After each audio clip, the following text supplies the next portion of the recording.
Bare godt lide din stil og dit flotte bagparti.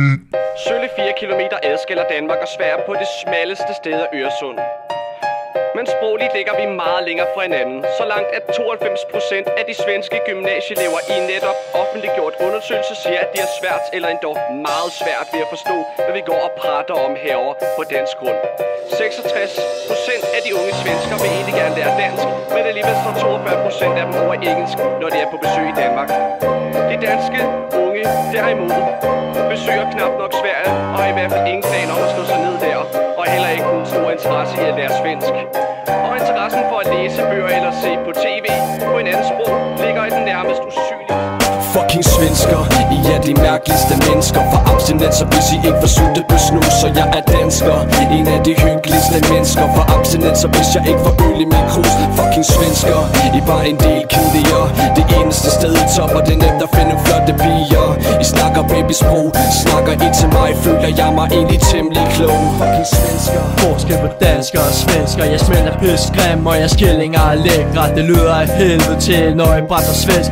Pigerne kan man ikke høre med en pik i deres kæft. Disse svenske piger, det er de lækkerste i verden. De kan tage den langt op, uden at pive over smerten. Min pik er hård, for de svenske blondiner knipper bedre end jeg rimer, og kan køre flere timer. Eller mig, min pik er fucking hård. Jeg drukter dig i Tuborg, knipper dig ind i næste år. Du vågner med ondt i hovedet og spærrer mit dit hår. En veninde, men det lover mig, siger tak for i går. Svenske flikker sender fotos hele tiden på min snat. De vil have min krop, for de forstår ikke min rap. Jeg tager dig så hårdt i røven, du ikke kan gå hjem i morgen. Men fucking lad os drikke og skru et godt nytår. Fucking svensker, I er de mærkeligste mennesker. For abstinenser, hvis I ikke får sultet på snus, så jeg er dansker. En af de hyggeligste mennesker. For abstinenser, hvis jeg ikke får øl i min krus. Fucking svensker, I er bare en del kedeligere. Det eneste sted i top, og det er nemt at finde flotte piger. I snakker babysprog, snakker I til mig, føler jeg mig egentlig temmelig klog. De fucking svensker, du er så fucking arrogant. Render rundt og tror du er så skide galant. Kigger ikke, snakker ikke, folk der aldrig hilser. Hvorfor ikke bare lige lidt, slap nu af og drikke en pilsner. I moser jeg smadrer, smider det på tube. Slug det nu bare, sug det, nyd det nu bare. Jeg knipper dig i de kolde svensker badekar. For sådan er jeg bare dansker og skide rar. Der er ikke så meget det der, der er ikke så meget det der. Har du smagt lidt af Danmark, vil du gerne have mere. I stjæler jo faktisk skoene og er færdig med at låne. Men det er helt okay, hvis vi får lov at få nogle piger. Men behold jer snus, I skal jo have en form for rus. Du ved jo hvad man siger, man skal gøre det med måde.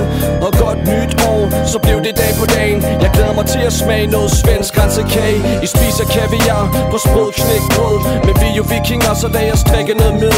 Jeg er dansker, jeg er bedst her bedst. Og du er mere end velkommen til at være min gæst. Hvis du bringer snus, så giver jeg øl i krus. Hvis du kommer med piger, ligger jeg selvfølgelig i hus. Som brødre må vi dele, men jeg tager det hele. Du er jo min nabo, så der må være nogle fordele. Fucking svensker, I er de mærkeligste mennesker. For abstinenser, hvis I ikke får sultet på snus, så jeg er dansker.